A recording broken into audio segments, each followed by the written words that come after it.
नाटक देखने का बड़ा शौक था। झांसी में उन्होंने एक भव्य नाटकशाला बनवाई थी। जब शादी के कुछ दिन गुजर गए तो एक दिन उन्होंने अपनी नई रानी मनु यानी कि रानी लक्ष्मीबाई से पूछा कि आप नाटक देखने चलेंगी? रानी ने फरमाया, हाँ, स्वराज तो आ ही गया है, अब नाटक देखने के समय काम ही क्या बचा है। राजा साहब को तंज का ये तीर, व्यंग्य का ये बाण जरा गहरा लगा, मगर अपने आप को संभाला। सोचा शादी के बाद तो ये सब सुनना ही पड़ता है। फिर बोले, अरे मगर तीर कमान कुश्ती तलवार इन सब के अलावा भी आपको कुछ पसंद है? पसंद है ना, सहेलियों को अपना सा बनाना। राजा साहब फिर चकराए, कहने लगे, अरे मगर ये लड़कियों को मर्दों वाले काम सिखाकर, फने सिखाकर, युद्ध कला सिखाकर बूढ़े भारत पर आई फिर से नई जवानी थी। गुमी हुई आजादी की कीमत सबने पहचानी थी। दूर फिरंगी को करने की सबने मन में ठानी थी। चमक उठी सन 57 में वो तलवार पुरानी थी। बुंदेले हर बोलों के मुंह हमने सुनी कहानी थी। खूब लड़ी मर्दानी वो तो झांसी वाली रानी थी। खूब लड़ी मर्दानी वो तो झांसी वाली रानी थी। खूब लड़ी मर्दानी वो तो झांसी वाली रानी थी। नाज़रीन, बारात में रानी जब भांडेरी गेट से बाहर निकली तो भारतीय इतिहास की एक अमर घटना हुई। झलकारी नाम की एक आम महिला सिपाही जो रंग रूप कद काठी हाव भाव खदोखाल तेवर और वीरता में बिल्कुल रानी ही की तरह थी। उसने खुद को बिल्कुल रानी की तरह सजाया, उन्हीं के कपड़े पहने, उन्हीं के जेवर जेबतन किए, उन्हीं के घोड़ों में से एक घोड़ा लेकर उस पर सवार हुई और सामने से आते अंग्रेजों पर काल बनकर टूट पड़ी। आन की आन में कई अंग्रेजों को मौत के घाट उतार दिया। उसकी आमद ऐसी थी कि सिर्फ उसकी आमद को देखकर कई अंग्रेजों के अंदर लर्जिश होने लगी और एक घबराए हुए अंग्रेज फौजी ने जब झलकारी से पूछा कि तुम कौन हो तो उसने शेरनी की तरह दहाड़ कर कहा, मैं झांसी की रानी लक्ष्मीबाई।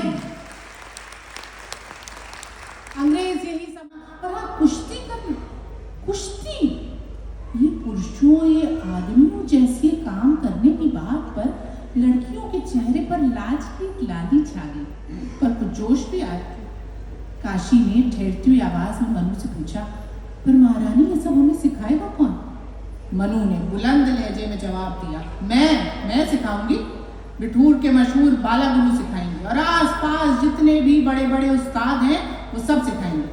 अरे इन सब बातों की चिंता तुम लोग मुझ पर छोड़ दो। मनु ने ये बात कुछ इस अदा से कही थी कि लड़कियों ने सच में अपनी सारी चिंताएं उस पर छोड़ दी और उनकी नई महारानी जो अब उनकी सहेली बन चुकी थी उनके स्वागत में तत्पर हो गई। बहुत अच्छे तरीके से शादी की सारी रस्में रीतियां रिवाज पूरे हुए और परंपरा अनुसार शादी के बाद मनु को मिला उसका नया नाम। रानी ने रघुनाथ सिंह को इशारा किया, जाओ मुंदर के शव को संभालो। रानी गुल मोहम्मद, जवाहर सिंह और बाकी साथियों के साथ अंग्रेजों से मोर्चा ले रही थी। सोन रेखा नाला बिल्कुल सामने था। नाला पार करते ही सारी मुश्किल आसान हो जानी थी कि तभी एक और गोली चली। गोली रानी की जांघ पर जा लगी, खून का फव्वारा छूटा। रानी ने अपने घोड़े को बढ़ाना चाहा मगर घोड़ा 1 इंच नहीं हिला, टस से मस नहीं हुआ। रानी उसे पुचकारने लगी, उसके कान में कुछ कहने लगी, उसे समझाने लगी, मगर घोड़ा नहीं बढ़ा बल्कि दोनों पैर उठाकर खड़ा हो गया।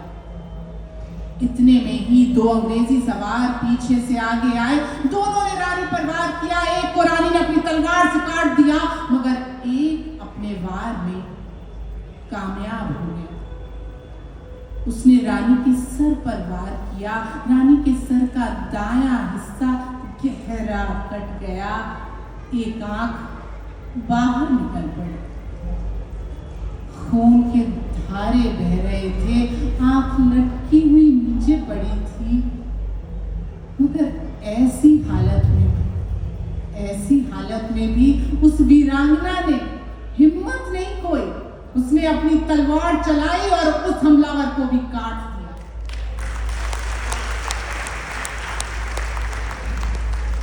रघुनाथ सिंह, जवाहर सिंह और बाकी सब लोग जब तक रानी के नजदीक आए, रानी बेहोश हो चुकी थी, घोड़े की पीठ पर निठान पड़ी। पास ही बाबा गंगादास की कुटिया थी, उनका आश्रम था। रानी के साथी उन्हें लेकर बाबा की कुटिया में पहुंचे। रानी बेहोश थी, उनका जिस्म घायल था, लहूलुहान था, खून के धारे बह रहे थे।